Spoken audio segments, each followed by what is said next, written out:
መሰረታዊ ችግሮችን በመነጋገር ለመፍታት በማለም ኢትዮጵያውያንን ያሰባሰበው የሀገራዊ ምክክር ጉባኤ በመካሄድ ላይ ነው። በዛሬው ዕለት ተመካካሪዎች በተመደቡበት አጀንዳ ላይ መመካከር ጀምረዋል። የኢትዮጵያ ሀገራዊ ምክክር ኮሚሽነር አምባሳደር መሐሙድ ድሪር ሂደቱን አስመልክቶ ለጋዜጠኞች በሰጡት ጋዜጣዊ መግለጫ ተመካካሪዎቹ ኮሚሽኑ ይፋ ባደረጋቸው 8 አጀንዳዎች ላይ መምከር መጀመራቸውንና በአንድ አጀንዳ ላይ 500 ተመካካሪዎችን የያዘ አብይ ቡድን መዋቀሩን ገልጸዋል። በአጠቃላይ 8 ቡድኖች መደራጀታቸው ቸውን አንስተዋል። ተመካካሪዎች በቡድን በተለዩት አጀንዳዎች ላይ መምከር መጀመራቸውም የምክክሩ ቁልፍ አካል መሆኑን ገልጸዋል። ከሐምሌ 8 ቀን 2018 ጀምሮ እያንዳንዳቸው 500 ተመካካሪዎችን የያዙ 8 ትልልቅ የምክክር ቡድኖች ተደራጅተው ኮሚሽኑ ይፋ ባደረጋቸው 8ቱ የምክክር አጀንዳዎች ላይ ተመድበው የቅድመ ምክክር ውይይቶችን፣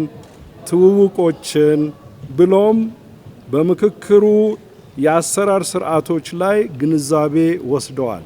ማለትም ዛሬ ሐምሌ 13 ላይ ሆነን ተመካካሪዎች በንዑስ ቡድኖች በመከፋፈል በተመደቡበት አጀንዳ ላይ መመካከር ጀምረዋል። ተመካካሪዎች በተመደቡባቸው አጀንዳዎች ላይ ሀሳባቸውን የሚያንሸራሽሩበት፣ አንዳቸው የሌላውን ወይም የሌላዎችን ሀሳብ የሚሰሙበት እንዲሁም የተለያየ ሀሳቦች በሚስተናገዱበት በመሆኑ የምክክሩ ቁልፍ አካል ነው። ከኤንቢሲ ኢትዮጵያ ጋር ቆይታ ያደረጉት ተመካካሪዎች አጀንዳዎች ላይ የመምከሩ ሂደት ዛሬ መጀመሩን በመጠቆም ባለፉት ቀናት እርስ በርስ ለመተዋወቅና ለሂደቱ ጠቃሚ በሆኑ የእውቀትና የስነ ልቦና ዝግጅቶች ሲያደርጉ መቆየታቸውን ገልጸዋል። በተመደቡበት ቡድን በመሆን በደረሳቸው አጀንዳዎች ላይ እየመከሩ መሆኑንና ቡድኑም የተለያዩ የማህበረሰብ ክፍሎች የተካተቱበት መሆኑን ተናግረዋል። ከየክልሉ የመጡ ሰዎች አካባቢን እንዲለምዱ፣ ሀሳቦችን እንዲለዋወጡ፣ አንድ በአንዱ ጋር እንዲተዋወቁ ስልጣና እየተሰጣ ኦሪንቴሽን እየተሰጣ ነው የቆየው። ግን ዛሬ በይፋ ቀጥታውኑ ወዴት ገብተናል?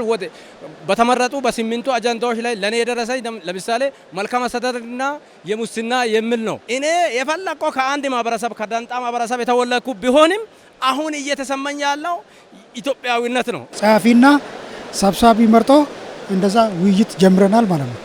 ሂደቱ እንደዚህ ከሆነ እንደዚህ የሚቀጥል ከሆነ ጥሩ ነው። ብዙ ተስፋ ለልጆቻችን ወይም ለሀገራችን ተስፋ እንደሚሰጥ ነው እንትኑ ሂደቱ የሚያሳየው። ውይይቱ ስንጀምር በጣም አስደሳችና ለወደፊት ለኢትዮጵያ ሕዝብ ኢትዮጵያን እንገነባለን። እያንዳንዱ ሁሉም የተሰባጠረ ነው። በአንድ ቡድን እንትን የሆነ አይደለም። እንግዲህ እንደኔ ቡድን እንኳን የሀገር ሽማግሌ ያለ የፖለቲካ ፓርቲዎች አሉ፣ አስተማሪ፣ ዲያስፖራዎች፣ ተጽዕኖ ፈጣሪዎች ሁሉንም ስብጥር የያዘ ቡድን ነው። የተለያየ በመሆናቸው አካሄዱን ጥራት ይሰጠዋል።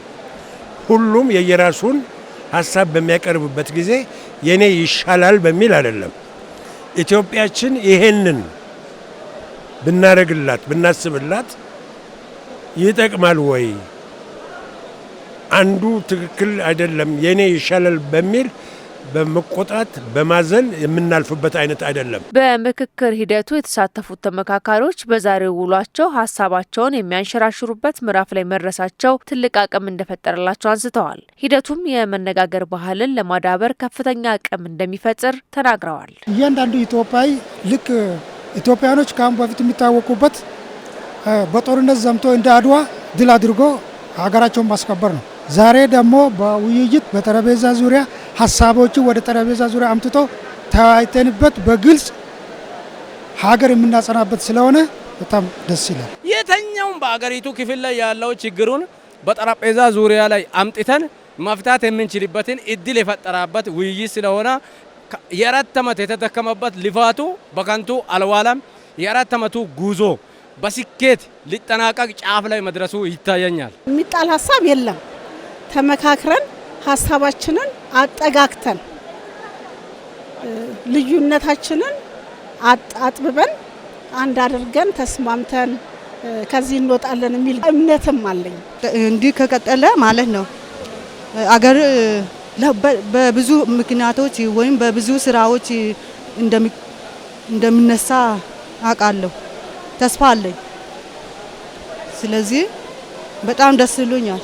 እንዲህ ያለውን አነጋገር፣ እንዲህ ያለውን አስተሳሰብ፣ እንዲህ ያለውን ምክር በጉዳዩ መሰመጥ አለብሽ። ለይስሙላ ወይም ሶፈርተሽ የምታደርጊው ነገር አይደለም። ምክንያቱም ዛሬ ለራስሽ አይደለም የምትሰሪው ለኢትዮጵያችን ነው። ለኢትዮጵያችን ደግሞ ስንል ለሚመጣው ትውልድ ነው። ለሚመጣው ትውልድ አንድነትን፣ ሰላምን፣ ፍቅርን መስጠት ካልቻለን ምንድነን እኛ? አገሪቷን እንደገና ቀደም ሲል ለ40-50 ዓመት ያጠፉት ሰዎች የነሱን ሰላም ማሸጋገር ነው ማለት ነው። በአጠቃላይ 80 ንዑስ ቡድኖች በተመደቡላቸው አጀንዳዎች ላይ እየመከሩ እንደሚገኙና በሂደቱም ከፍትህ ተቋማት፣ ከሲቪል ማህበራትና ከፍተኛ ትምህርት ተቋማት 160 አመካካሪዎችና 260 የቃለ ጉባኤ ጸሐፊዎች መሳተፋቸው ተጠቁሟል።